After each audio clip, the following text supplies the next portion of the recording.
What up mga solid subscribers, no? So tara, tingin tayo ng mga updates po sa ating mahaliman, no? So a very big shoutout po kay Jiro Pages na. Let's go. Tara, tumarap ko natin. Blessings for SB19. Calling the stream of blessings for SB19 endless feels absolutely fitting. With their unmatched talent and relentless hard work, it's no surprise that new opportunities continue to pour in for them.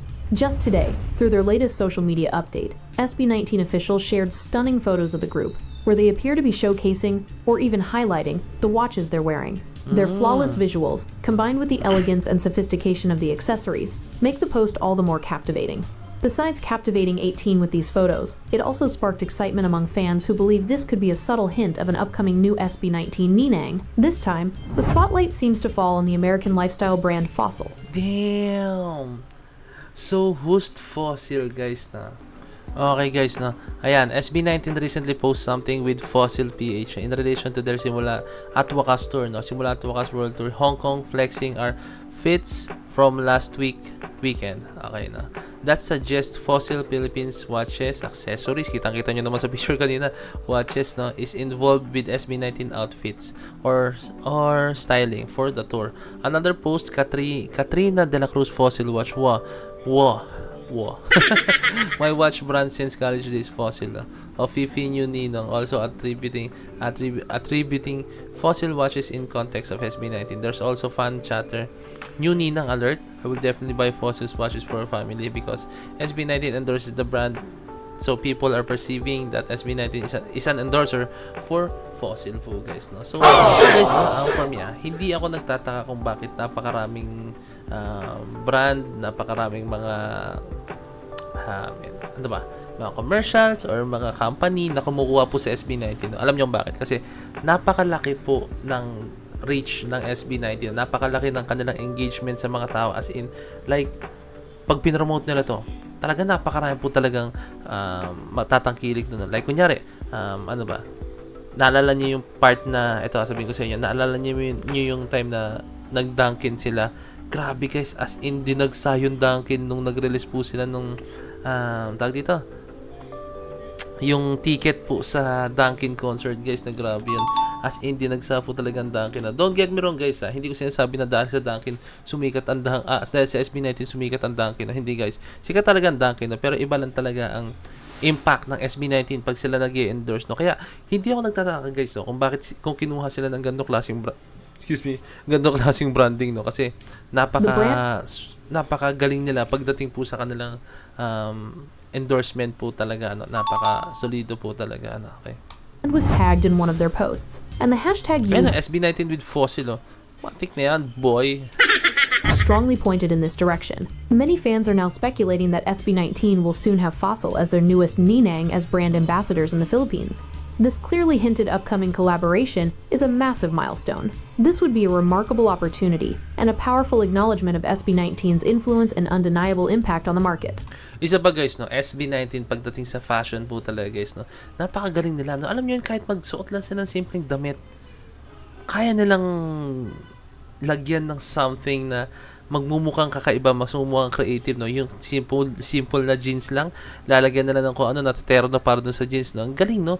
Ganun kasulad ng SB19, no. Talagang napaka-natural sa kanila maging fashionista po talaga, no. Kaya for me, sobrang fitting na maraming kumuha, or sobrang sakto lang, no, na maraming kumuha sa SB19 po talaga na mga brands, no, as in.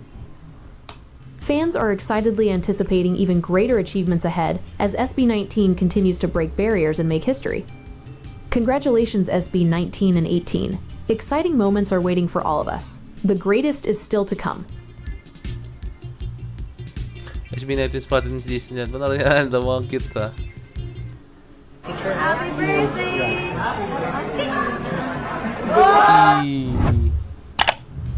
As revealed in their recent Ming Pao interview, SB19 made sure to visit Hong Kong Disneyland during their stay. Photos and videos of SB19 spotted at the world-famous tourist attraction are now circulating online. Guys, kasi naman, kahit sino ba naman guys, no, kahit sino guys, gustong pumunta sa Disneyland guys, no, Ako guys, anong edad ko na kahit anong edad ko guys, gugustuhin ko pa rin pumunta sa Disneyland po talaga. No? Isa yan sa mga nasa bucket list ko po. No? Although na marami na nakapunta sa Disneyland, no? Pero gusto ko ma-experience, gusto ko maranasan kung ano meron sa Disneyland. Kaya hindi ako nagtataka kung bakit ang SB19 pumunta na sa Disneyland. Dahil syempre, gustong gusto rin nilang ma-experience kung ano bang meron sa Disneyland, ano bang meron doon. No? Kaya syempre, dahil sa sobrang sikat na rin nila, no? Hindi nila maiwasan talaga na hindi pumunta sa isang lugar na hindi sila nadagsa po talaga. No? As in, ay, nalo pala yung yung screen, sorry.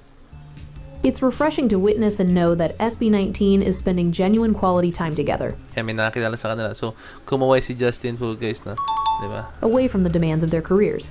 Moments like these highlight not just their strong bond as a group, but also their need to recharge, reminding fans that behind the spotlight are individuals who treasure simple joys and shared memories. Di ba?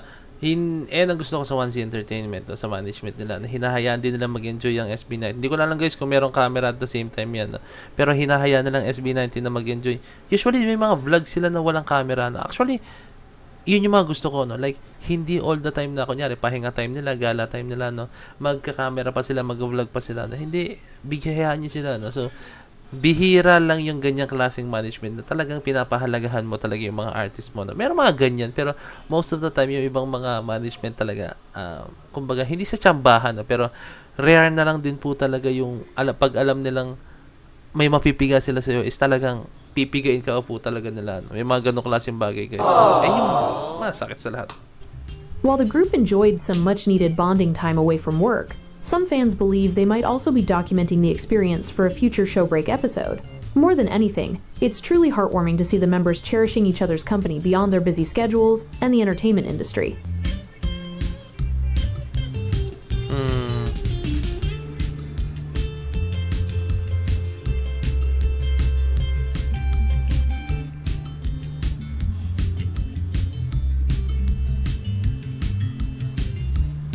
Hey, shoutout sa mga channel members. Shoutout po sa inyo. No? So, ayun. Yun very big shoutout syempre kay Jiro Pages. No? Yun yung kasi mga bagay na talagang alam natin na refreshing. No? Kasi kahit tayo guys, isipin nyo, alam ko, hindi lang ako makagets nito. Kahit kayo guys, may gets nyo to. No? Pag sobrang pagod kayo, pag sobrang marami nangyayari sa buhay nyo, ang sarap magpahinga. No? Ang sarap mag-take a break kahit mga one day, no, di ba? Mga gano, ang sarap magpahinga, no. So, alam mo yung mga ganong klaseng mga bagay na na-appreciate din po natin yan. Kaya sana yung ibang mga management dyan, guys, no, wag po nating masyadong gawin toxic yung trabaho, no. Toxic na yung trabaho, nakakapagod na. Tapos pati ba naman yung time na holiday or pwedeng pahinga nila is hanggang doon is ipupush mo pa yung trabaho, di ba? No? May mga ganong klaseng bagay po talaga. No? Kaya for me, napagaling ng 1C Entertainment. What a genius move na hinahayaan yung SB19 na mag-enjoy despite na alam natin na mas okay in terms of income, no? na kung tuloy-tuloy sila. No? Pero syempre, mas okay din for us 100% na magpahinga din po sila, di ba? Ayun ang pinaka maganda po sa lahat kasi pag sumuko yung mga yan, baka forever huminto na yung mga yan, di ba? So, yan lang. Yan na naman ang para sa akin. So, very big shoutout sa inyo lahat na nanonood itong video to. No? So, this point of signing out. Peace. That's G.